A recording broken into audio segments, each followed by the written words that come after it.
Welcome to this IELTS listening practice test. Get a piece of paper and a pen, and you can write down your answers as you do the test. At the end of the test, we will go through all of the answers. There are 40 questions. So let's start the test. Section 1. Listen to this telephone conversation between Janice Biggins, who works for a house renting agency, and John Anderson. First, you have some time to look at questions 1 to 6.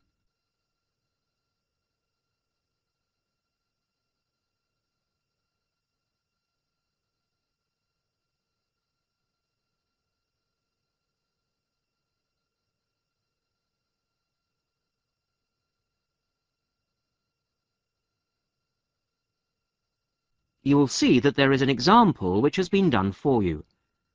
On this occasion only, the conversation relating to this will be played first. Hello, Flagstone. Oh, hello. Is that Flagstone Properties? Yes, that's right. Flagstone here. How can I help you? Hello. I'm ringing just to make inquiries about renting a house. The name of the agent is Flagstone, so Flagstone has been written in the notes. Now we shall begin. You should answer the questions as you listen, because you will not hear the recording a second time. Listen carefully to the first part of the conversation and answer questions 1 to 6. Hello, Flagstone. Oh, hello. Is that Flagstone Properties? Yes, that's right. Flagstone here. How can I help you? Hello. I'm ringing just to make inquiries about renting a house. My name's John Anderson. Yes, Mr. Anderson. What sort of thing were you looking for? Two-bedroom house with garden. Well, yes, sir, that shouldn't be any problem. Just to let you know that our main areas, the main areas we deal with are the city centre itself. City centre, uh-huh. And the north suburbs. Oh, well, we were most interested in the northern areas, actually. Right, yes. What sort of price were you thinking of? Well, could you give me some idea? Certainly. It really ranges from £250 per month. Only £250? Yes, to about £500, depending on a number of different factors. Oh, what does it depend on? Well, obviously the quality of the area, and then whether there's a garden. Oh, well, as I said, we'd want a garden. And a garage pushes up the price. Right. Well, we wouldn't necessarily need one. I think about £350 a month would be our limit. OK. Well, would you like to have a look at a couple of properties, sir? Yes, that'd be great. Looking at our files, I think we've got two which might suit you. Oh, hang on. I'll just get a pen. Right. OK, well, there's one on West Park Road, which is £325 a month. Uh-huh. Are the bills included? Well, that one just includes the water bill. OK, right. And the second house is in Tithe Road. I'll just spell that for you, OK? Yep. Tithe Road. Yeah, got that. And how much is that one? That's £380. 380. Is that including water? No, I'm afraid not, but it does include the telephone rental. Oh, well, that's not too bad then. So...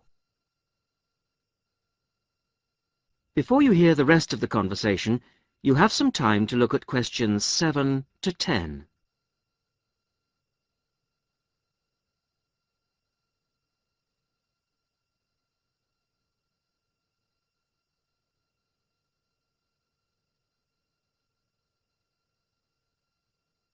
Now listen and answer questions 7 to 10.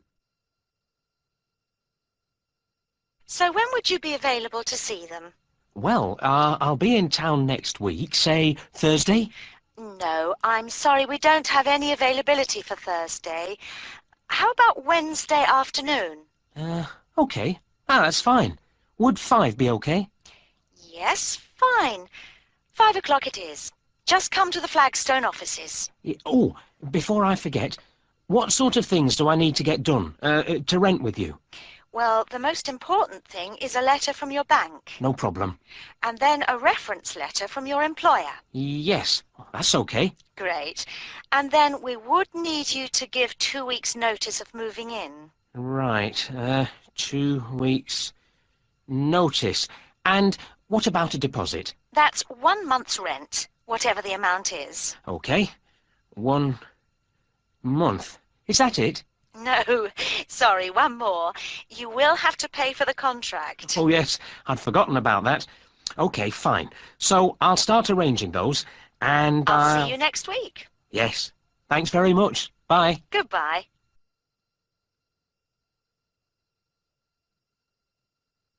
That is the end of section 1. You will now have half a minute to check your answers.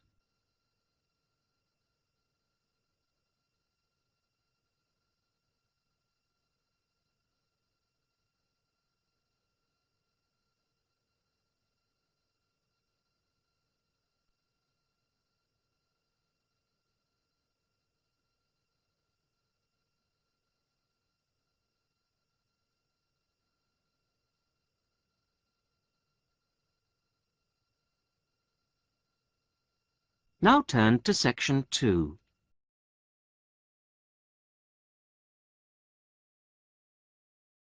Section 2. You are going to hear a conversation between 2 women about the health system in England. First, you have some time to look at questions 11 to 17.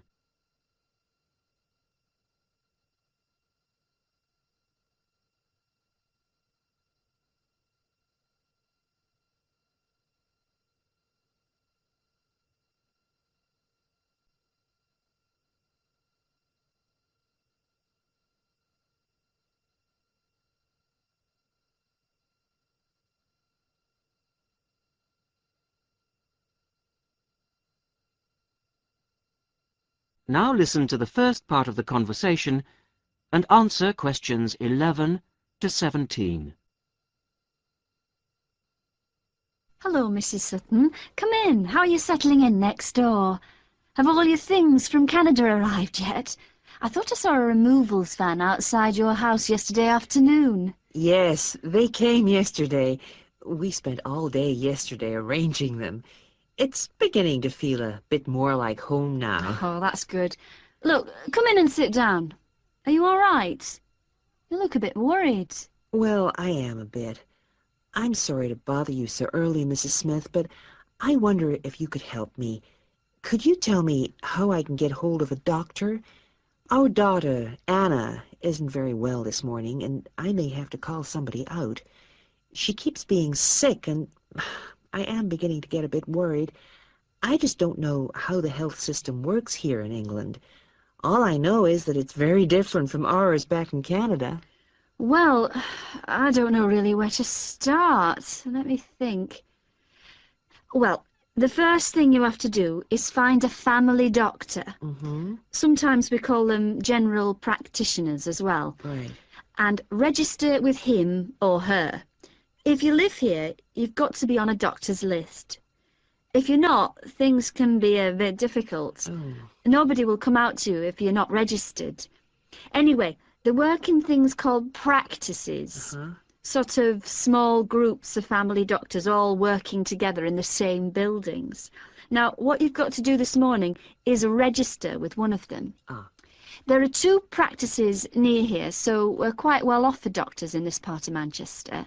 There's the Dean End Health Centre, about 10 minutes walk away. And there's another practice in South Hay. That's about 5 minutes away, going towards the town centre. Uh-huh. We're registered at the Dean End one, but they're both okay. There are about 6 doctors in our practice and 4 in the other, so ours is quite big in comparison, and the building and everything's a bit more modern. South A is a bit old-fashioned, but the doctors are okay. Their only problem is that they don't have a proper appointment system. Sometimes you have to wait for ages there to see someone.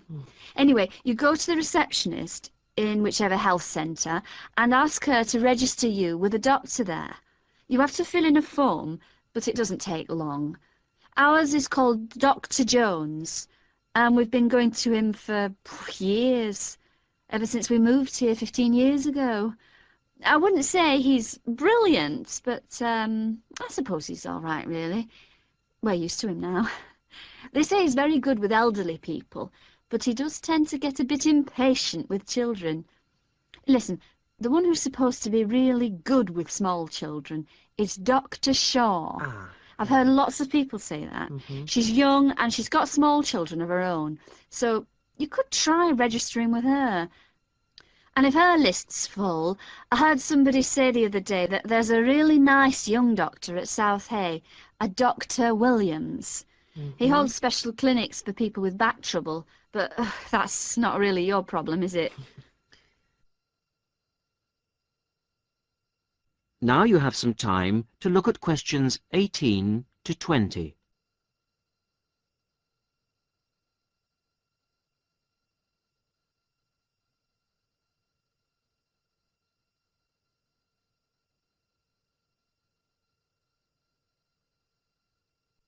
Now listen to the rest of the conversation and answer questions 18 to 20. If you want a doctor to visit you at home, you have to ask for a home visit. You're supposed to do that before 10:30 in the morning, but obviously if it's an emergency, you can phone at any time, night or day. It might not be your doctor that comes, though. It's quite often one of the other doctors in the practice. It doesn't really seem to make much difference. Right. Otherwise, you make an appointment to see your doctor at the health centre. You usually get seen the same day. Not always, of course, but usually, as I say. They hold surgeries between 9 and 11:30 every weekday, and from 4 to 6:30 Monday to Thursday. Saturdays are only for emergencies. See. When the doctor sees you, he gives you a prescription. He writes what medication you need on it, and you take it to a chemist shop. There's one opposite the centre. If it's for a child under 16, you don't have to pay, so if it's for Anna, there's no problem. The same thing goes if you're unemployed or retired, or if you're pregnant. Just as well, because it's not cheap. You pay the same price for each item the doctor has prescribed. At the moment, it's something like £5 per item. So you pay for the medication, but the consultation with the doctor doesn't cost you anything. It's completely free as long as you're a resident here. You're going to be here for 3 years, aren't you? So, well, there shouldn't be any question of you paying anything to see the doctor. So that's one less problem to worry about. Look, Mrs. Sutton, if you want, I'll sit with your daughter for half an hour if you want to go down to the health centre to register. It's no trouble, really, don't worry. Are you sure you wouldn't mind? That would really help me a lot. I'll ask them if they can send someone round later to see Anna. I think I'll try the Dean End Centre. Good idea. Don't worry about Anna. Right. I'll be back as soon as I can.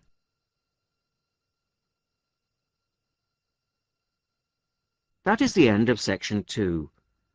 You will now have half a minute to check your answers.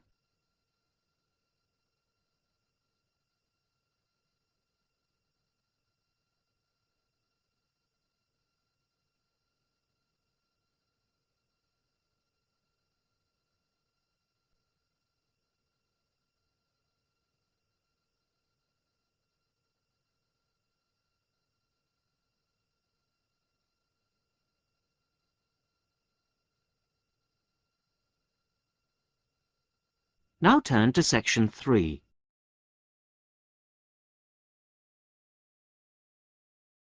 Section 3. You're going to hear a university tutor interviewing a candidate for a place on a postgraduate diploma course in teaching geography. First, you have some time to look at questions 21 to 27.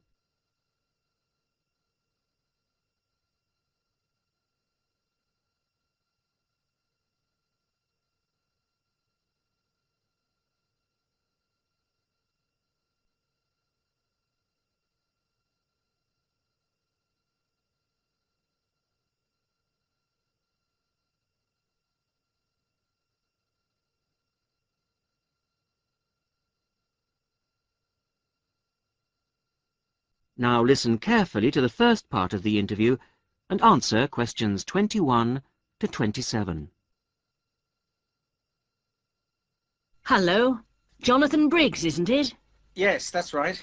Do come in and sit down. Thanks. Right. Well, Jonathan, as we explained in your letter, in this part of the interview, we like to talk through your application form, your experience to date, etc. And then in the second part, you go for a group interview.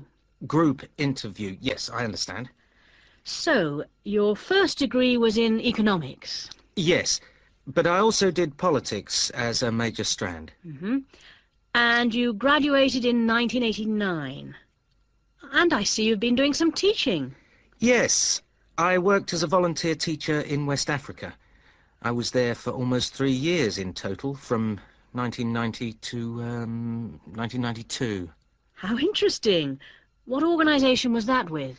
It's not one of the major ones. It's called Teach South. Oh, right.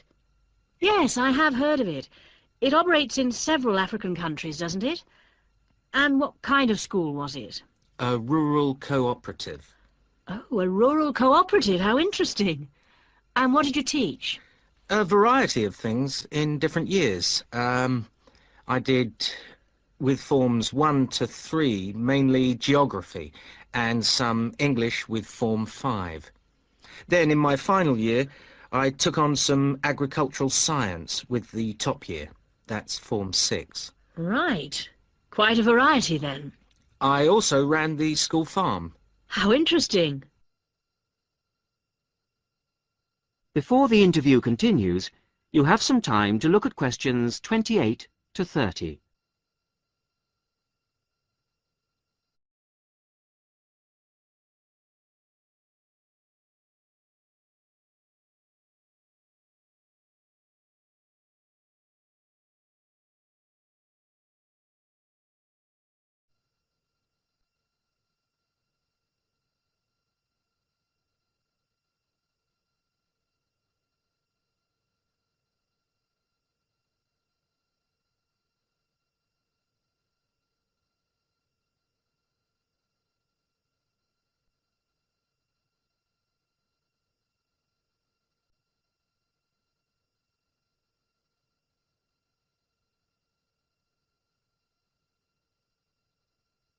Now listen to the rest of the interview and answer questions 28 to 30.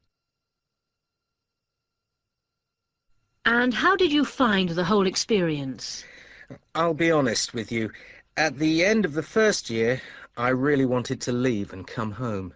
Oh, why was that? Well, I was very homesick at first and missed my family. Oh, yes, I can understand that. And I also found it frustrating to have so few teaching resources. But I did decide to stay, and in the end I extended my tour to a 3rd year. Right. Things must have looked up then. Yes, we set up a very successful project, breeding cattle to sell locally. Really? And then, after a lot of hard work, we finally got funds for new farm buildings. And you wanted to see things through. Uh-huh. And that's why you want to train to teach geography. Yes. I've had a couple of jobs since then, but I now realise I like teaching best.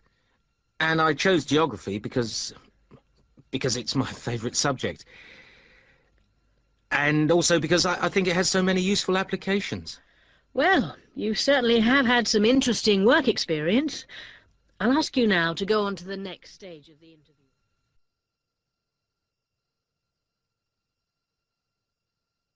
That is the end of section 3. You will now have half a minute to check your answers.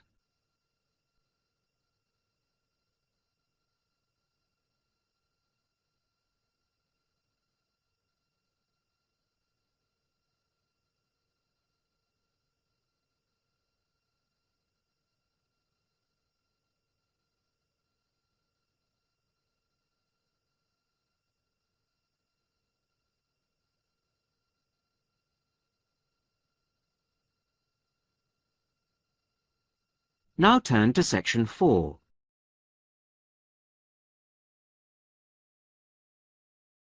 Section 4. You are going to hear a radio talk on back pain given by Dr. Paula Clayburgh of Liverpool's Wilton Clinic. First, you have some time to look at questions 31 to 40.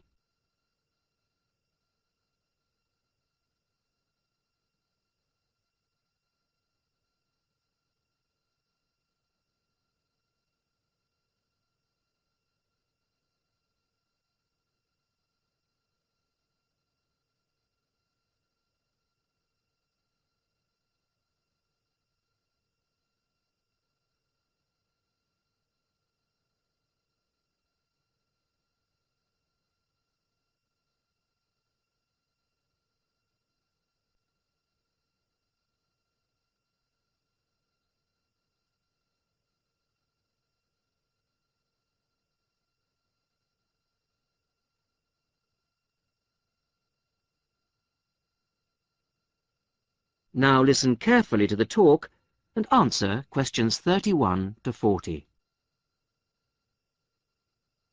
Today's Health Council is presented by Paula Clayburgh, who is the Chief Counsellor at Liverpool's famous pain clinic, the Wilton Clinic. Paula. Do you know what Prince Charles, Sevi Ballesteros and Elizabeth Taylor have in common? They all suffer from chronic back pain. In fact, bad backs are one of the most common health problems today, affecting people in all walks of life. The most recent available figures show that about 250,000 people are incapacitated with back pain every day. And many sufferers don't know the cause or the solution to their problem.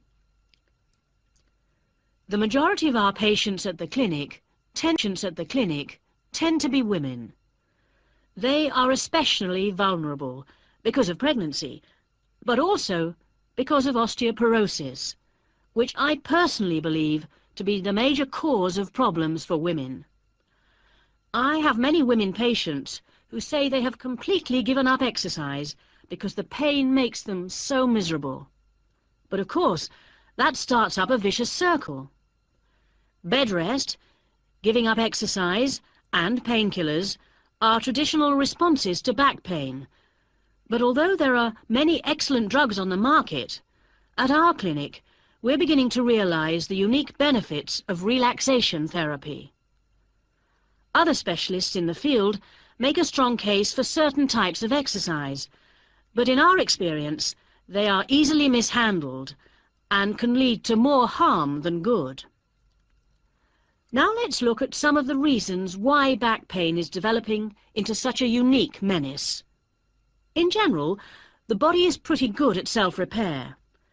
A strain or a blow to a limb, though painful at the time, generally resolves itself. But the body's response to back injury can be very counterproductive. When pain strikes, we attempt to keep the back as immobile as possible, which makes the muscles tense up. Research shows that they often go into spasm, which causes further twisting of the spine. A vicious circle is underway. The second mistake we often make when stricken with extreme back pain is to go to bed and stay there. Although at the clinic we recognize that a short rest in bed can be helpful, up to 2 days, any longer makes our back muscles become weaker and unable to hold up our spine. The pain, therefore, becomes worse. Another problem is being overweight. Anyone a stone or more overweight who already has back pain is not doing himself any favours. Though it won't actually set it off in the first place, the weight will increase the strain and make things worse. The British diet could be partially to blame for the increase in back pain. Over the last 10 years, the average weight of men has risen by 11 pounds, and of women by 9 pounds. So much for the causes and aggravations of pain. But what can we do to help? There are many ways in which simple day-to-day care can make all the difference. The first point to watch, of course, is weight. If you are overweight, a diet will make all the difference. Also, Studies have shown that just 1 hour sitting in a slouched position can strain ligaments in the back which can take months to heal. At the clinic, we have come to the conclusion that the major cause of the problem is not with the design of chairs, as some have suggested, but in the way we sit in them. It can be useful to get special orthopaedic chairs, but remember, the most important improvement should be in our posture. Another enemy of your back is, of course, your beds. If your bed doesn't give enough support, back muscles and ligaments work all night trying to correct spinal alignment, so you wake up with a tired, aching back. Try out an orthopaedic mattress or a spring-slatted bed. Research shows that both can be beneficial for certain types of back pain. Another hazard for your back are the shock waves which travel up your spine when you walk, known as heel strike. A real find for our patients has been the shock-absorbing shoe insert, a cheap but very effective solution. And you might be better off avoiding shoes with heels higher than 1.5 inches. Though absolutely flat shoes can be a solution for some, others find their posture suffers. Finally, a word about the state-of-the-art relief, the TENS machine, a small battery-powered gadget which delivers subliminal electrical pulses to the skin. Our experience indicates that your money is better spent on the more old-fashioned remedies.